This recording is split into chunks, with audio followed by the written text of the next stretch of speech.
stuck right now. Feel lost, but I like it. Comfort in my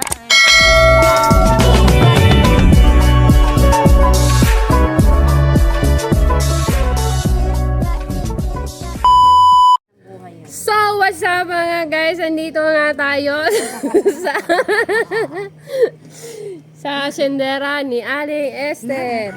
So, ngayon nga mga best, dahil nandito tayo sa farm ni Aling Esther, eto na nga ang nangyari. Eto, guys, naturukan kami ng wala sa oras. Guys, ayan. Siya dito. Parang wild honey siya. Kung kaya Ate Esther nandiyan, pakita mo nga.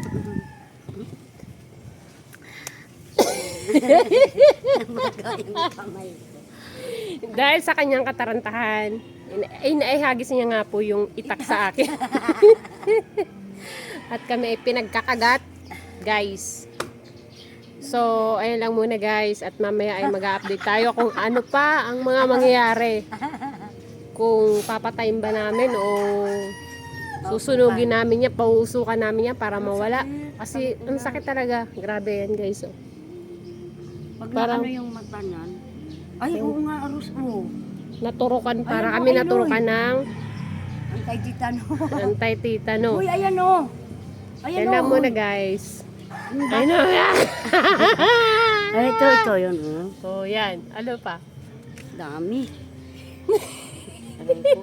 Ayan pa, oh. Yun, di lang maano. Ayan, oh. Oh, yan o. Yan sa'yo. Ay, ito pala. Wala, ano ba yun? So, yan lang muna mga ka-farm.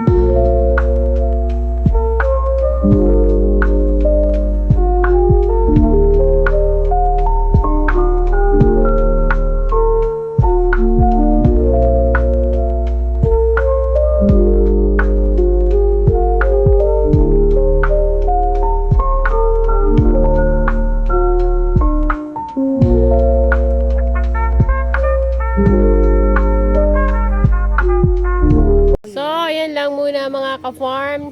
Bye-bye!